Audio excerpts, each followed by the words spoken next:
Samajwadi party के राष्ट्रीय अध्यक्ष अखिलेश यादव ने एक बार फिर मुख्यमंत्री योगी आदित्यनाथ पर तीखा हमला किया। राजधानी लखनऊ में प्रेस कॉन्फ्रेंस को संबोधित करते हुए अखिलेश यादव ने कहा कि प्रयागराज में कुंभ का बड़ा आयोजन हो रहा है। मैं सभी साधु संतों से प्रार्थना करूंगा कि जब वो यहां से वापस जाएं तो किसी साथी को भी अपने साथ वापस ले जाएं। हालांकि उन्होंने मुख्यमंत्री का नाम तो नहीं लिया, लेकिन उनका इशारा उन्हीं की तरफ था। अखिलेश यादव ने यहां तक कह दिया कि योगी आदित्यनाथ बीजेपी के सदस्य ही नहीं हैं। इस दौरान उन्होंने 24 नवंबर को संभल में हुई हिंसा को सरकार प्रायोजित दंगा करार दिया। उन्होंने कहा कि संभल घटना में हम पहले प्रतिनिधि मंडल को भेजना चाहते थे, जिसमें यूपी के दोनों सदनों के नेता प्रतिपक्ष, हमारे प्रदेश अध्यक्ष और कई विधायक सांसद जाने वाले थे, लेकिन सरकार ने पाबंदी लगा दी और पुलिस प्रशासन ने प्रतिनिधि मंडल को जाने नहीं दिया, लेकिन दूसरी बार जाने दिया, जिससे समझ नहीं आता कि पहले क्यों नहीं जाने दिया और प्रशासन क्या छुपा रहा था वहाँ। सपा प्रमुख अखिलेश यादव ने प्रेस वार्ता के दौरान कहा, संभल में हुई शाही जामा मस्जिद की खुदाई के दौरान हिंसा के बाद कुल 5 लोगों की मौत हो गई थी, जिसके बाद लगातार समाजवादी पार्टी और समाजवादी पार्टी के कई सांसद व विधायक लगातार पीड़ित परिवार को न्याय दिलाने के लिए प्रयास कर रहे हैं। वहीं आज अखिलेश यादव ने भारतीय जनता पार्टी पर तमाम तंज कसे। वहीं उन्होंने कहा कि मुख्यमंत्री लगातार हमला कर रहे हैं और जिस तरीके से पिछड़े, दलित व अल्पसंख्यक पर घटनाएं बढ़ रही हैं, ये एक मुद्दा है जिसके लिए समाजवादी पार्टी लगातार सदन से सड़क तक भारतीय जनता पार्टी की सरकार को घेरती नजर आई है।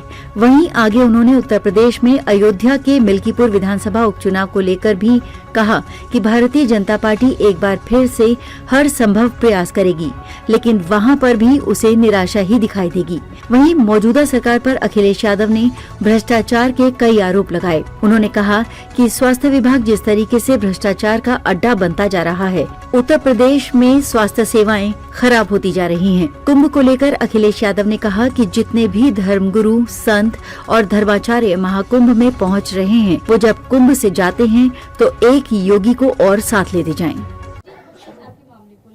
कौन सा भ्रष्टाचार?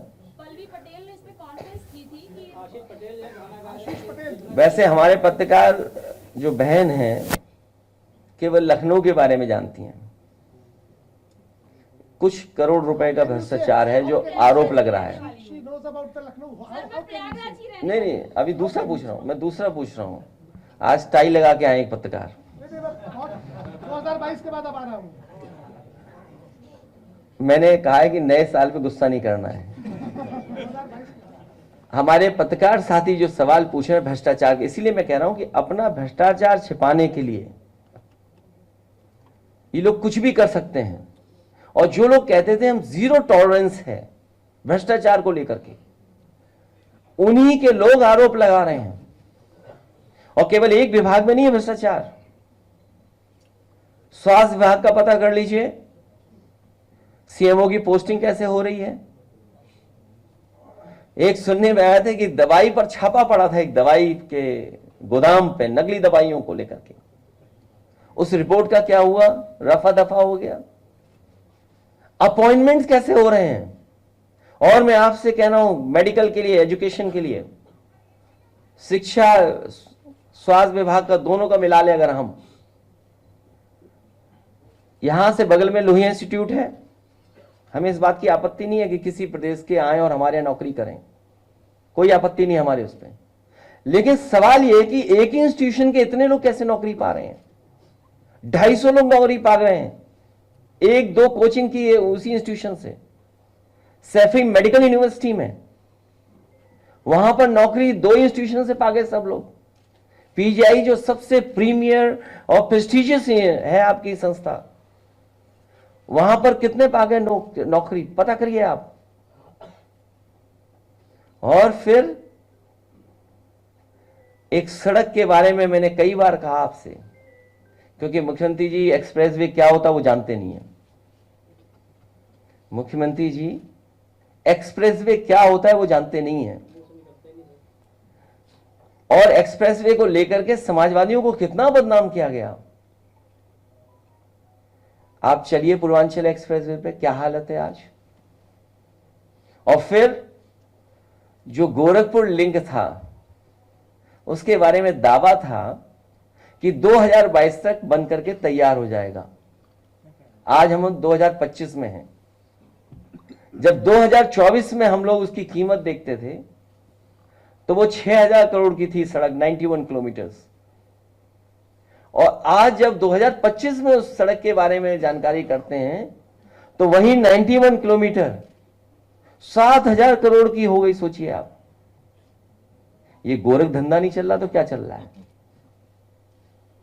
तो ये तो है ही भ्रष्टाचार जो हो रहा है, जो गोरखपुर लिंक में हो रहा है भ्रष्टाचार, उसके बारे में भी आप जानकारी कर लेना।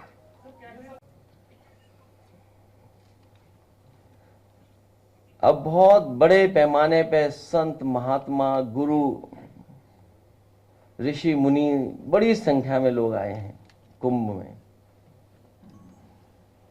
बड़ा आयोजन हो रहा है। मैं तो सभी साधु संत ऋषि मुनियों से यही प्रार्थना करूंगा कि जब वो जाएं तो अपने साथ किसी और को भी लेते जाएं यहां से, क्योंकि यहां पर बहुत लोग ऐसे हैं जिनको जो काम नहीं करना चाहिए वो काम कर रहे हैं। अब दोनों काम बिगड़े जा रहे हैं उससे, न वो काम जिसके लिए वो थे और जो काम आज कर रहे हैं वो भी बिगड़ रहा है। इसलिए मेरा साधु संतों से, ऋषि मुनियों से यही प्रार्थना है कि जब वो यहां से जाएं तो किसी साथी को भी यहां से लेते जाएं।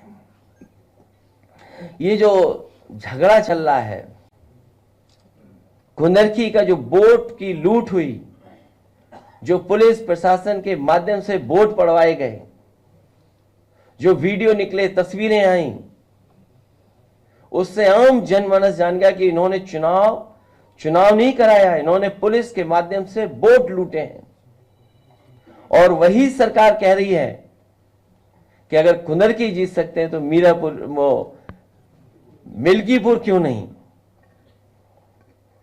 और मैं एक बार फिर कहता हूं कि संभल की घटना नहीं थी, ये बहुत बड़ी साजिश और षड्यंत्र था। जो खोदने वाले लोग हैं वो रुकने वाले नहीं हैं।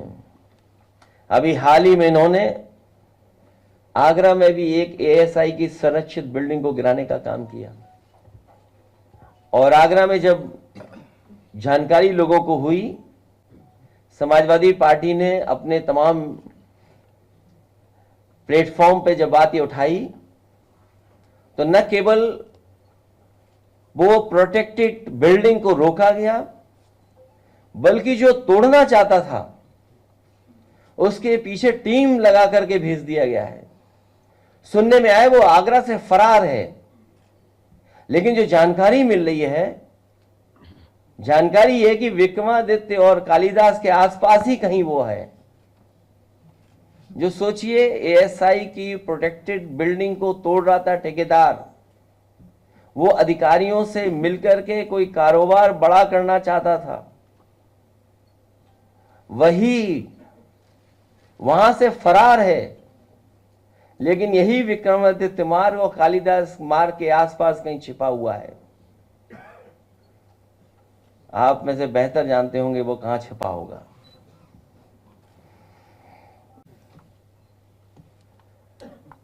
हम लोग चाहते थे कि संभल में डेलीगेशन जाए और संभल में जो कुछ हुआ है उसकी सच्चाई जनता के सामने आए।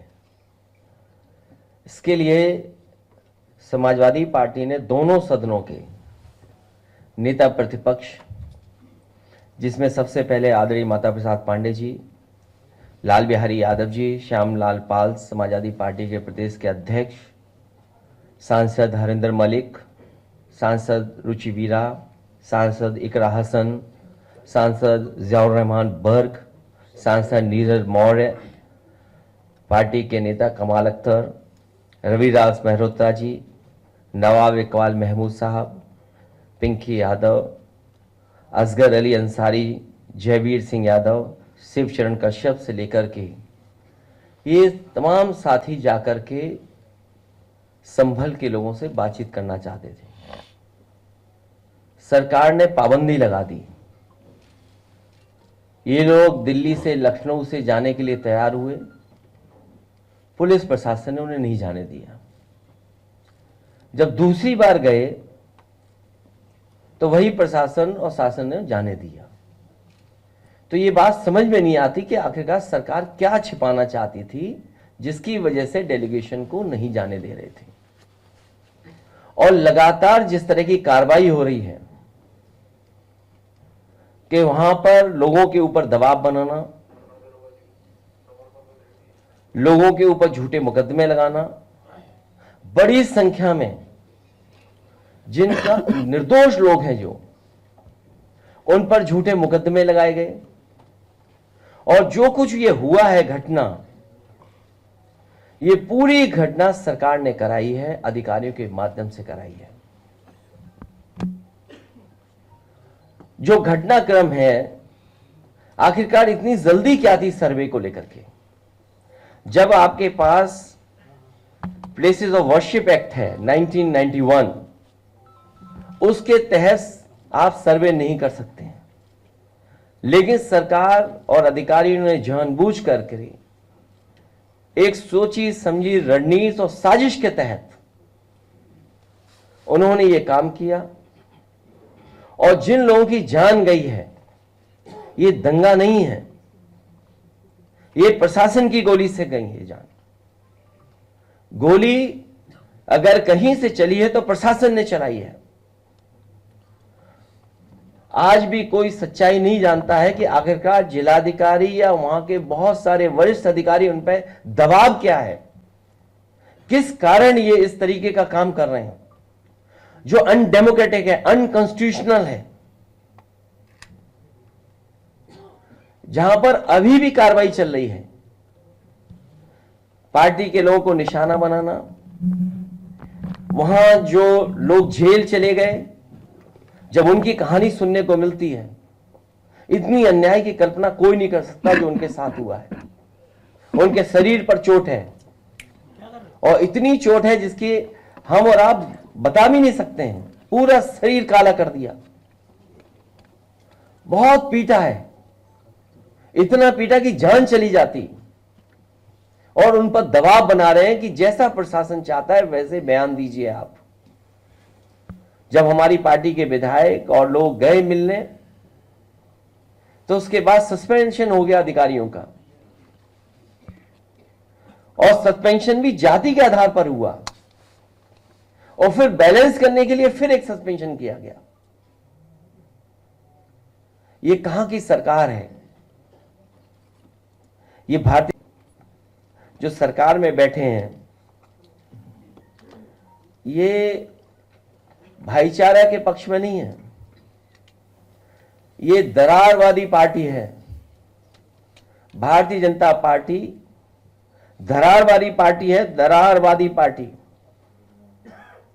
इनके लिए इंसान के जीवन का कोई मोल नहीं है, क्योंकि उसी से वो राजनीति करना चाहते हैं, उसी से राजनीतिक लाभ लेना चाहते हैं। भाजपा के अगर काम देखें हम लोग, या पिछले इतने कार्यकाल का जो हम आकलन करें, तो ये भारतीय जनता पार्टी हृदयहीन पार्टी है। इतनी घटनाएं होने के बाद भी कोई सिंपैथी नहीं किसी के लिए। और उत्तर प्रदेश में कोई एक घटना नहीं हो रही है, लगातार होती जा रही हैं। जिले उठा करके देख लीजिए किस तरह की घटनाएं हो रही हैं। और तब जब ये नारा लगाते थे कि जीरो टॉलरेंस है, जीरो टॉलरेंस की सरकार है, इस सरकार में न्याय मिलना और न्याय के साथ साथ लोगों की सुनवाई हो, इस सरकार में कहीं दिखता नहीं है सुनवाई भी। भाजपा सरकार के दो पड़ले हैं, एक है पीडीए के खिलाफ अन्याय और दूसरा है भ्रष्टाचार। अन्याय तो हम लोग आप लोग जानते ही हैं, और भ्रष्टाचार को लेकर के तो अब तो चर्चाएं आम हो गई हैं। उन्हीं के अपने लोग भ्रष्टाचार के किस सीमा तक एक दूसरे पर आरोप लगा रहे हैं। ये बात तो पत्रकार साथी ज्यादा समझते होंगे या राजनीति को जो समझते होंगे वो बेहतर समझते होंगे कि कौन किस पे आरोप लगवा रहा है भ्रष्टाचार के। लखनऊ वाले दिल्ली पर और दिल्ली वाले लखनऊ पर लगवा रहे हैं। भाजपा सरकार के दो पलड़े हैं, एक है पीडीए के खिलाफ अन्याय और दूसरा है भ्रष्टाचार। इन दोनों में कभी एक पलड़ा ऊपर हो जाता है तो कभी दूसरा। इसी डिसबैलेंस को छुपाने के लिए संभल जैसी साजिश की गई है। और जो इलेक्शन में लूट हुई थी कुंदरकी में, मीरापुर में, उसको छिपाने के लिए भी संभल जैसी घटना हुई है।